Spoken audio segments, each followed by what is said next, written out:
বাঁকুড়ার বিষ্ণুপুরে হাসপাতালের সামনের রাস্তা দখল করে পর দোকান। নিউজ 18 বাংলা এই খবর দেখানোর পর নড়ল টনক। নিজেদের দোকানে ভাঙলেন ব্যবসায়ীরাই। খবরের জেরে ডেবরা হাসপাতালে রোগীর পরিজনদের জন্য শেড তৈরির কাজ শুরু।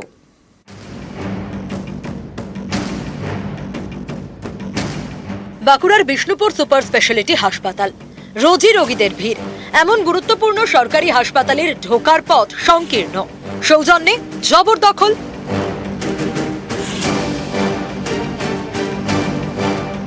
অভিযোগ, দীর্ঘদিন ধরে হাসপাতালের জায়গা দখল করে ব্যবসা চালিয়ে আসছেন স্থানীয় কয়েকজন। সম্প্রতি রাস্তা চওড়া করার উদ্দেশ্যে উচ্ছেদের নোটিশ দেয় হাসপাতাল কর্তৃপক্ষ।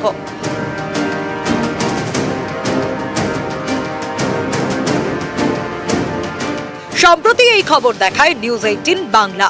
এরপরেই নড়ে টনক। বেআইনি দোকান ভাঙার কাজ শুরু করে ব্যবসায়ীরা।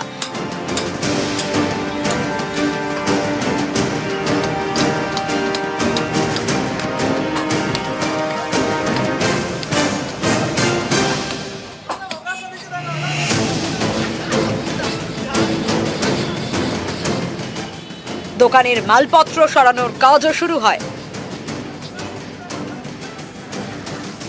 হাসপাতালের কর্তৃপক্ষ আমাদেরকে নোটিশ করেছিল, সেই অনুযায়ী ওনাদের কথা রেখে আমি হোটেল ভেঙে দিলাম। প্রশাসন আমাদের পাশে আছে, পৌরসভা আমাদের পাশে আছে, আমাদেরকে আশ্বাস দিয়েছে যে কোনো জায়গায় আমার ব্যবস্থা করে দিচ্ছে।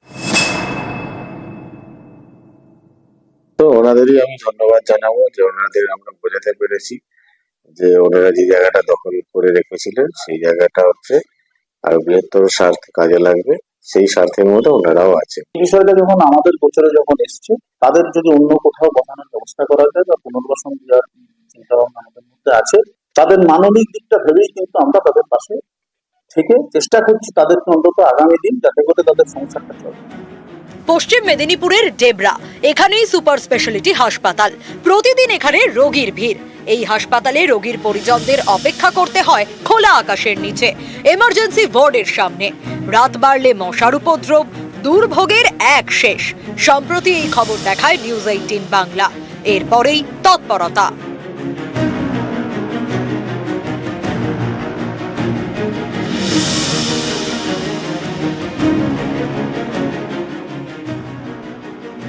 হাসপাতালে রোগী পরিজনদের জন্য তৈরি হচ্ছে শেড। উদ্যোগ নিয়েছেন ডেবরার তৃণমূল বিধায়ক হুমায়ুন কবির। শেড তৈরির জন্য বরাদ্দ করা হয়েছে 8 লক্ষ টাকা। বিধায়ক এলাকা উন্নয়ন থেকে ফান্ড থেকে যে প্রকল্প আছে তার থেকে 8 লাখ টাকা দিয়েছি। কাজটা শুরু হয়েছে। একটা ক্যান্টিন হতে পারে যাতে খাওয়া দাওয়ার অসুবিধা না হয়, যে লোকগুলো থাকবে ওখানে তাদের খাওয়া দাওয়ার যাতে অসুবিধা না হয়, এটা একটা ব্যাপার। আরেকটা জিনিস হচ্ছে যে মাঝখান দিয়ে আমরা একটা ডিভিশন করতে বলেছি যাতে ছেলেরা এবং মেয়েরা আলাদাভাবে থাকতে পারে।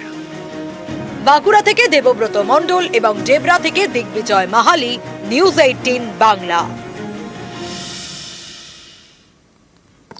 হাওড়ার জলে বিষ, শহরের নোংরা জল নিকাশি নালা দিয়ে মিশছে গঙ্গায়।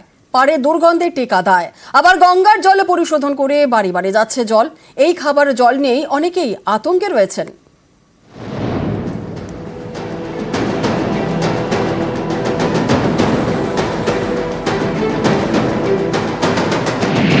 হাওড়ার বটানিক গার্ডেন থেকে বালি ব্রিজ, গঙ্গার পাড় ধরে প্রায় 25 কিলোমিটার। এই অংশে নানা জায়গায় মিশছে শহরের আবর্জনা, নর্দমার নোংরা জল মিশছে গঙ্গায়।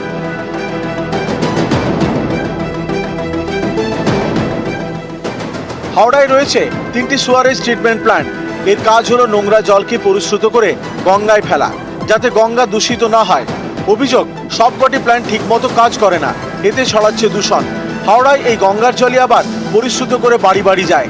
বাসিন্দাদের অনেকের প্রশ্ন, যেভাবে গঙ্গা দূষিত হচ্ছে তাতে খাবার জলে বিষ নেই তো?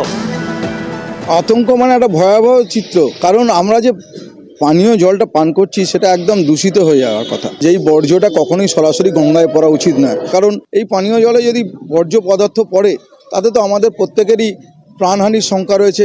আমরা তো খুবই আতঙ্কিত। এখন এই জল থেকেই এত রোগ, কারণ কর্পোরেশন আছে, সে তো ইলেকশন হয়নি 7 বছর ধরে। এবার সেইখানের পরিকাঠামো ভেঙে পড়েছে, সেই জল ঠিকঠাকভাবে ফিল্টার হচ্ছে কিনা সেটা দেখবার লোক নেই। এখানে প্রচন্ড গন্ধ, আর এই বর্ষার জলে তো আরো সব এখানে নোংরা জমে যায়, আরো বেশি গন্ধ বেরোয়। হাওড়ার যত জল সব এদিক থেকে এখানে এসে জল, জেনে শুনেই বিষ পান করতে হচ্ছে। আর বাঁচার জন্য করতে হবে, জল নেই যখন। কতটা জল আমি নিয়ে আসবো বাড়ি থেকে বলুন? জলটা যদি ঠিকঠাক না হয়, মানুষ তো অসুস্থ এমনি হয়ে পড়বে। হাওড়া সুয়ারেজ ট্রিটমেন্ট প্ল্যান্টের সংখ্যা যে প্রয়োজনের তুলনায় কম, সে কথা মেনে নিয়েছেন পুরসভার মুখ্য প্রশাসক।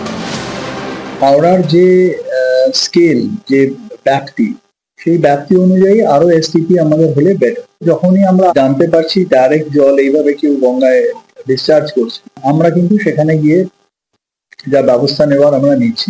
আমাদের যেটা আগামী দিনের চিন্তা ভাবনা থাকবে, যদি এসটিপি সংখ্যা আমরা এখানে সুয়ারেজ ট্রিটমেন্ট প্ল্যান্টের আমরা সংখ্যা বাড়াতে পারি, তাহলে হয়তো এই সমস্যাটাকে আমরা আরো বেশি এফেক্টিভলি কন্ট্রোল করতে পারি। হাওড়া থেকে ক্যামেরায় রাজু ভূঁইয়ার সঙ্গে দেবাশিস চক্রবর্তী, নিউজ 18 বাংলা। আজ সাধারণ বাজেট, আর তার আগে আম জনতা কি প্রত্যাশা, খবর নিল নিউজ 18 বাংলা। কেন্দ্রীয় সরকারের কাছে আশা রাখবো যেন আমাদেরকে পরে পড়াশোনার পরে একটা চাকরির সুবিধা করে দেওয়া হোক, বেসরকারি হোক সরকারি হোক। এটাই চাইবো আগামী বাজেটে কেন্দ্রীয় সরকারের কাছে, যাতে আমরা একটা জব যাতে পেতে পারি, এটাই আমাদের আবেদন। নিত্য প্রয়োজনীয় জিনিস, এটা অবশ্যই জিএসটি তে করলে দাম বাড়লে অবশ্যই মানুষের কিনতে অসুবিধা, ছাড় দিলে ভালো হয়। হ্যাঁ, এটা ওষুধের উপর যে যতটুকু আছে তার থেকে না বাড়িয়ে অন্তত ছাড় দেওয়াটা উচিত। জিনিসপত্রের দাম তো বাড়ছে, কমছে তো না কোনো কিছু। তো এভাবে যদি দাম বাড়তেও থাকে, তার উপর আবার জিএসটিও যদি বাড়ে, পাবলিকের আর্নিং তো বাড়ছে না, নাবিশ্বাস উঠে যাচ্ছে।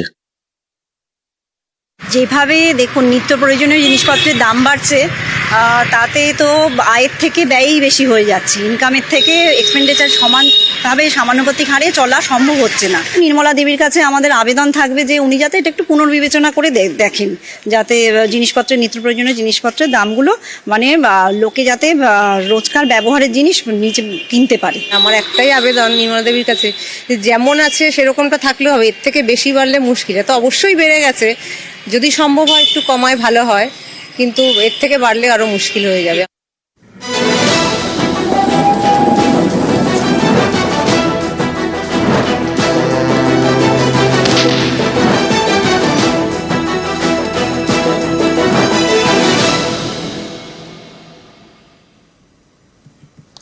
বিএসএফ বিজেপি বৈঠকের আগে সতর্ক দিল্লি। 17 থেকে 20 ফেব্রুয়ারি বিএসএফ বিজেপি বৈঠক, সীমান্ত রক্ষা বাহিনীর ডিজি পর্যায়ের এই বৈঠক। সম্প্রতি ঢাকা সফরে পাক বিদেশ সচিব ও আইএসআই প্রধান, নজর রাখছে দিল্লি বলেই দাবি বিদেশ মন্ত্রকের।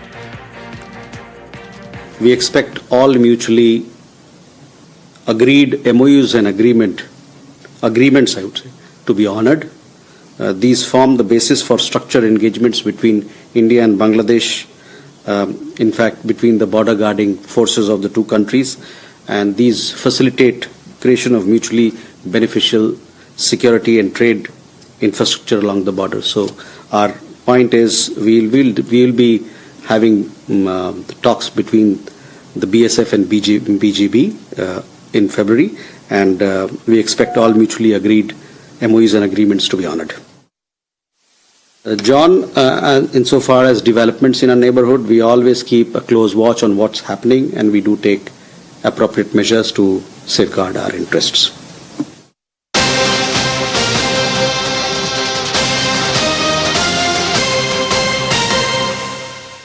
আর এই মুহূর্তে ব্রেকিং নিউজের দিকে নজর রাখতে হচ্ছে। মেখলিগঞ্জ সীমান্তে উত্তেজনা, বিজিবির সেন্ট্রি পোস্ট নির্মাণ ঘিরে উত্তেজনা।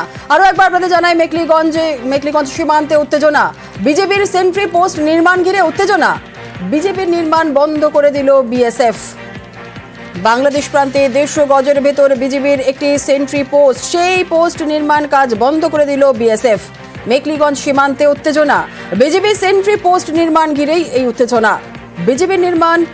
বিজিবির নির্মাণ বন্ধ করে দিল বিএসএফ। মেখলিগঞ্জে অমর ক্যাম্প এলাকায় নির্মাণ। মেখলিগঞ্জ সীমান্তে উত্তেজনা, বিজিবির সেন্ট্রি পোস্ট নির্মাণ ঘিরে উত্তেজনা। কি পরিস্থিতি এখন রয়েছে মেখলিগঞ্জ সীমান্ত এলাকায়, এই উত্তেজনা নিয়ে কি পরিস্থিতি এখন জানবো। আমাদের সঙ্গে রয়েছেন আমাদের প্রতিনিধি শুভঙ্কর। কি পরিস্থিতি এখন রয়েছে? হ্যাঁ জুয়েলা, দেখো মেখলিগঞ্জের কোচবিহারের মেখলিগঞ্জ সীমান্তে এর আগেও আমরা দেখেছি যে খোলা সীমান্তে যখন ভারতীয়রা কাঁটাতারে বেড়া দিচ্ছিল, সে সময় বাংলাদেশিদের তরফে উস্কানি দেওয়া হয় বিজেপির তরফে বাধা দেওয়া হয়। এবং যেটা আমরা গতকাল দেখলাম যে মেকলিগঞ্জের বাংলাদেশের প্রান্তে 150 গজের মধ্যে একটা বাংকার তৈরির চেষ্টা চালাচ্ছিল বাংলাদেশের সীমা। গোটা বিষয়টি বিএসএফ এর নজরে আসতেই এরপরই তাদের বাধা দেওয়া হয় এবং কাজ আটকে দেওয়া হয়। যদিও বিএসএফ এর আপত্তির পরে সেই কাজ আটকে গেছে। পাশাপাশি ওখানে যাতে দ্রুত পরবর্তীতে কোনো বাংকার তৈরি করা না হয় বা এই ধরনের কোনো চেষ্টা না করা হয় সে বিষয়ে বিএসএফ এর তরফে বাংলাদেশের সীমান্তরক্ষী বাহিনীকে হুঁশিয়ারি দিয়েছে।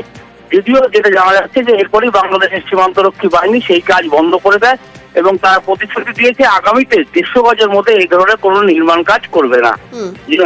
বেশ, ধন্যবাদ।